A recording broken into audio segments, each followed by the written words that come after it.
session with Dr. Arpit Kumar Dubey. Sir, welcome sir, आपका स्वागत है बहुत बहुत।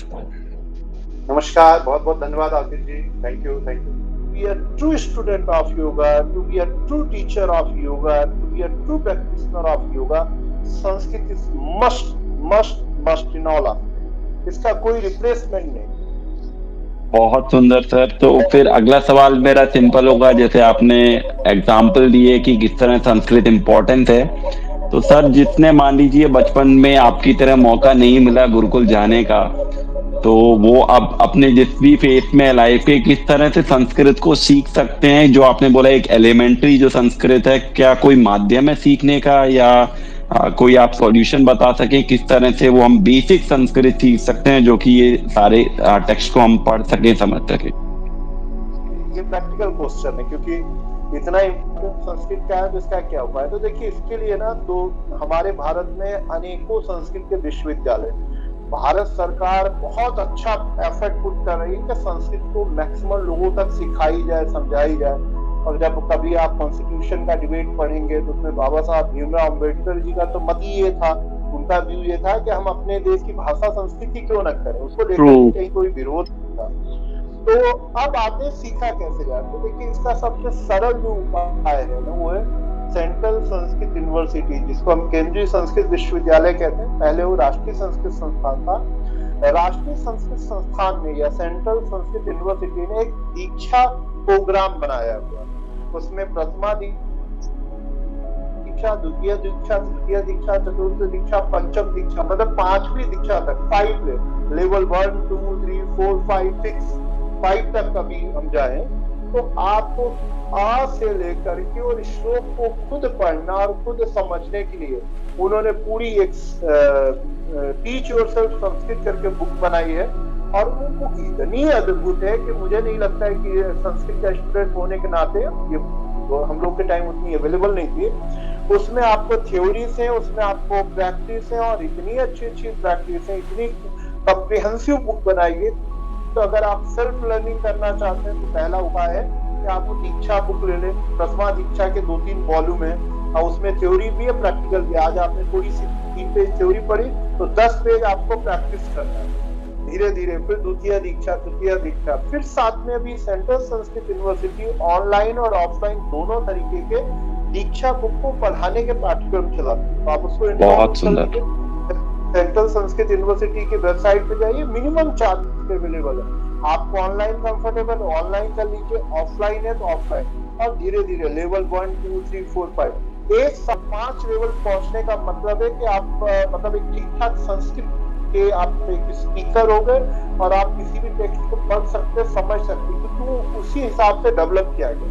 संस्कृत को एक तो भाषा के रूप में, कि मतलब हम कन्वर्सेशन में कैसे करें, तो पहला और दूसरी दीक्षा जो लेवल 1 2 है वो कन्वर्सेशन, 3 से लेकर के 5 6 तक का जो लेवल है दीक्षा का, वो बेसिकली है कि शास्त्र में हम कैसे किसी को प्रवीण बनाएं, कैसे गीता का श्लोक कैसे पढ़ें, कैसे उसका शब्दार्थ करें, उसकी प्रोसेस क्या, उसकी प्रक्रिया क्या, ये बहुत अच्छा लगता है।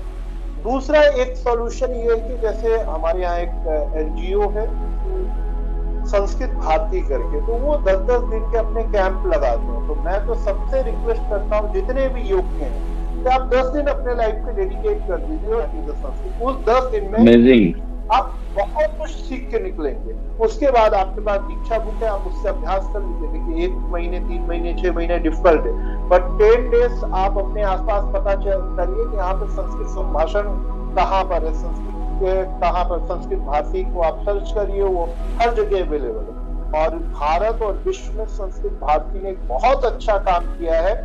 फिर आगे कन्वर्सेशन के लेवल पे संस्कृत सिखाने के लिए और अब शास्त्री के स्तर पे। तो 10 दिन जाइए, मेरे ख्याल से उसकी मिनिमम फीस तो बहुत ही कम है, 500-1000 रुपए होगी मैक्सिमम। उसमें रहना खाना each and everything is included, और आपको 24 घंटे संस्कृत में बात करना फ्रॉम वेरी फर्स्ट डे। आप पहले दिन गए, आप और कोई लैंग्वेज है नहीं, आप बात करेंगे। तो 10 दिन में क्या होता है कि लैंग्वेज सीखने का जो सबसे इजीएस्ट मोड है वो एटमॉस्फेयर क्रिएट करती है। 2 साल का बच्चा भी वो इंग्लिश बोल देता है जो हमारे यहाँ के 30 साल के लोग भी नहीं बोल पाते, नहीं बोल सकते। कोई जीनियस नहीं। ऐसे ट्रू। तो भाई साहब उसके पास कोई ऑप्शन ही नहीं, वो हिंदी बोल के दिखाए, अगर वो इतने स्मार्ट है तो हिंदी बोल के दिखाए, नहीं कर सकते। जी जी। तो वो चीज, तो मेरे ख्याल से वो उपाय बहुत अच्छे हैं। तो सेंट्रल संस्कृत यूनिवर्सिटी का अपना दीक्षा का जो पाठ्यक्रम है, टीच योरसेल्फ संस्कृत, एब्सोल्यूट, मतलब मुझे नहीं लगता कि इससे अच्छी बुक्स, इससे अच्छी कोई एक्सरसाइज और इससे अच्छी कोई video, online classes, offline and Sanskrit भाग, ये दो बहुत अच्छे उपाय हैं। अद्भुत सर, अवेलेबल है, वेरी नाइस। यस, बहुत ही सुंदर कि आपने एक क्वेश्चन भी दिया और उसका आंसर भी दिया, और इतना प्रैक्टिकल वे में, और कहीं ना कहीं हम सब एक इन्वेस्टमेंट कर सकते हैं। और यही मैं ऐड करूंगा, जैसे कि हम देखते हैं आजकल फॉरेनर्स कितने हैं, वाराणसी आते हैं और हमारे इंडिया में आके अब कहीं ना कहीं वो इंटरेस्ट ले रहे हैं संस्कृत में। और आई होप आप रिसर्च में भी इतना इन्वॉल्व हैं, तो आप देख पा रहे हैं कि कंप्यूटर के लिए भी जो बेस्ट लैंग्वेज है कहीं ना कहीं उसको संस्कृति कहा जा रहा है और रिसर्च के लिए किया जा रहा है। सो ये तो आपने एक प्रैक्टिकल यूज बताया। तो जैसे आपने बोला कि कहीं ना कहीं हीलिंग की तरफ भी हमें संस्कृत ले जाती है। सो क्या आप हमें कुछ एक्सपीरियंस दे सकते हैं, कोई संस्कृत में ऐसा कोई श्लोक जो आपके हृदय के बड़ा नजदीक हो, क्योंकि आपने उसका सॉल्यूशन भी दिया और आपने सीखी भी है। तो कोई ऐसा श्लोक या वाक्य जो आप चैंट करें और हम कुछ उसको अनुभव कर सके, anything if you like to do. Okay, मुझे लगता है कि हमारे संस्कृत में जो सबसे पॉजिटिव वर्ड है उसको कहते हैं ओम, जो ओमकार के रूप में।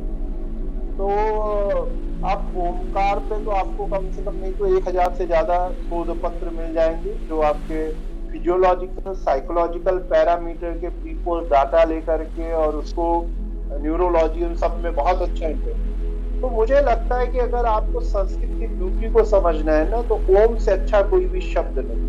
आप अलग अलग तरीके से हम ओमकार का उच्चारण करते हैं। मुझे लगता है कि सबसे इफेक्टिव ओमकार का जो उच्चारण है वो ओम ओम ओम, जब तक एक श्वास जितनी देर तक, विद इन 3 to 4 मिनट आप इमीडिएट इफेक्ट देख पाए।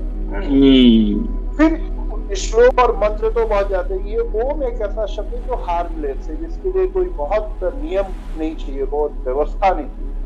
संस्कृत देखिए प्रभावी है, लेकिन उसका अनुशासन भी बहुत है। कई बार हमें लगता है कि हम इमीडिएट फ्रीडम लेकर के हमने कोई भी मंत्र, कोई भी वाक्य कहीं भी बोल दिया, किसी में किसी भी, मतलब ये कह सकते हैं किसी भी मीटर में बोल दिया, उसको थोड़ा सा कई बार हम बॉलीवुड का टच दे देते हैं, थोड़ा सा और उसको मेलोडी टाइप। हम लोग इस चीज को बहुत ज्यादा प्रमोट नहीं करते, बिकॉज हमारी जो पूरी शरीर की संरचना है उसमें कहीं न कहीं इसका नहीं, इसलिए मैं इन चीज को, लेकिन ओम है। फिर हमारे यहाँ जो लौकिक मंत्र, ओम नमः शिवाय हो गया, त्रयाक्षरी, पंचाक्षरी मंत्र आ गए।